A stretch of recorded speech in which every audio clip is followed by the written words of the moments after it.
Welcome to The Bottom Line, where we bring in top experts to break down the most pressing business and economic stories of the day. Today, we are joined by Piotr Bujak, chief economist at Poland's largest bank, PKO Bank Polski. Good afternoon, and thank you for joining us. Good afternoon. So, your bank just released a new economic forecast for Poland, and it's quite optimistic. Tell us more about it. Yes, actually, our GDP growth forecast for this year is above consensus. We expect 3.7% growth this year, and we should see even stronger growth in 2025 because we expect that investments will be boosted by inflow of EU funds, and consumption should be doing very well all the time throughout 2024 and also in 2025 because the labor market stays very strong. Labor market conditions are very firm, and we also have some increase in social transfers this year. So real incomes are growing double digit at record pace at the moment. So while just a moment ago, just 2 quarters ago, last year, consumption was down in real terms, in the first quarter of this year it was already up nearly 5% year on year. So we definitely have clear, significant strengthening of consumption demand, and at the moment this is key driver of the Polish economy.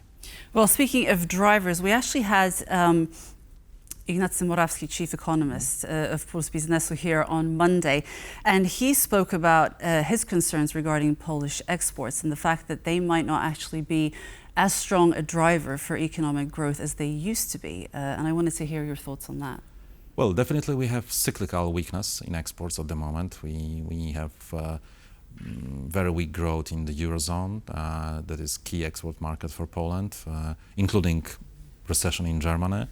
So Polish exports have accelerated over the past few quarters, but and also appreciation of the zloty, significant appreciation of the zloty since late 2022. The zloty gained over 10% versus the euro, over 20% versus the dollar. It doesn't help Polish exports, but structurally, I think there is still room for expansion of Polish exports. The zloty, even despite appreciation, remains somewhat undervalued fundamentally, and Polish corporates are still cost competitive versus regional peers and also some companies outside Europe. So we believe that exports will remain important driver of Poland's economic development, but definitely it will be much more difficult to grow Polish exports in the future, given some erosion of Poland's competitiveness. I mean, much higher labor costs than just a few years ago, especially following very large minimum wage hikes in the last 2 years, last year and this year. And erosion of our cost competitiveness is also related to energy prices. Poland has the highest energy prices for corporates among all EU economies, and this is definitely some important obstacle for Polish exporters in the global markets. Mm-hmm. And then we have the excessive deficit procedure, which is one of the headlines today. So we know that the Commission has taken its first steps today. We're expecting recommendations to come next week. Do you think that the next steps will be rather harsh? This step has been widely expected, and given new updated fiscal rules in the EU, where there are some exceptions for some relevant factors, we believe that actions against Poland will not be harsh. We expect that the Commission will require reduction of the deficit by around 0.5% of GDP annually, and this will not mean any drastic fiscal adjustments in Poland. Yes, the bank actually made some comments in regards to the 0.5% of GDP. So for most people, that actually seems like quite a large number, but the statement that you made was that it wouldn't actually impact Poland's economy in a very severe way. Would you be able to just give us some details and explain how that would work? Such reduction of deficit by 0.5% of GDP will not be detrimental to the economy in a meaningful way, especially that cyclically the deficit will be reduced the next year. Simply recovery of the economy will help. Also, lower inflation this year, it is negatively affecting revenues at the moment this year, and at the same time we have negative impact of high inflation in the past 2 years on the spending side this year, while the next year inflation will stay relatively lower, actually will go up a bit, improving the revenue side of public finances, while low inflation this year, sharply lower inflation this year, will mean that increase in some spending items will be much smaller than this year. So we believe that there will be no significant effort will be required to reduce fiscal deficit in Poland by 0.5% of GDP the next year. So it won't be too painful. But Poland's finance minister, Andrzej Domański, claims that it's actually defense spending that has pushed this deficit as far as it has. Do you think that the Commission will actually consider this as a relevant factor? Definitely they will, in our opinion, they will treat it as a relevant factor. The question is in what size. The question is whether the whole increase in military spending in Poland since start of the war in Ukraine will be treated as a relevant factor. Let us remind that it was over 2% of GDP. Before the war, Poland spent around 2% of GDP for military, for defense. Now just over 4% of GDP. So actually the whole excessive deficit in Poland, it is 5% something versus the EU limit of 3%,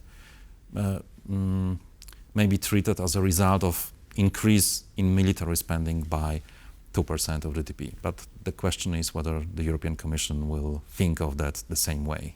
And now, after we hear the recommendations that Poland will have to implement, to what extent will Brussels actually have a say in how those remedial procedures will be implemented in Poland?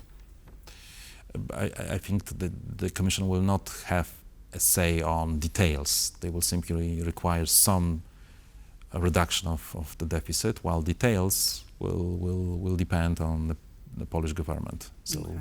So decision whether we want to increase taxes or reduce some spending will be made by the government in Warsaw. Okay. And in terms of spending and making some sort of savings, shall we say, should Poland really be thinking about raising taxes or considering some kind of cuts in spending? On the one hand, taxes in Poland are relatively low, and there's definitely room for making income tax system more progressive and having some additional tax revenues. But on the other hand, tax increases, tax hikes are always a distortion to the economy, and they are negative for economic activity, and the economy is not that strong for the time being. And definitely the history teaches us that a reduction of spending is less harmful to the economy than tax increases. So it would be better if the Polish government decided to reduce spending, not increase taxes. Okay, and as we wrap up our conversation, I wanted to just follow up on Poland's deficit, because some people actually say, some economists actually say that this excuse saying that actually it's defense expenditure that has caused the deficit is actually not the real reason behind the deficit, that there are actually other factors that have been the reason behind it. Well, military spending in Poland increased very much, and this is justified, and this is serious reason. But the truth is that we have also increase in social spending, maybe excessive. So definitely there is room in some there's room for some adjustments in public finances in Poland besides military spending. So definitely there is room for rationalization of some social spending, social transfers in Poland, most of all. Okay, Piotr Bujak, thank you very much for joining us today on The Bottom Line. Thank you. We were joined by Piotr Bujak, PKO Bank Polski's chief economist. And that brings us to the end of today's edition of Business Arena. I was your host, Marie Cato. Make sure you join us on Friday at 5:10 here on TVP World. Goodbye.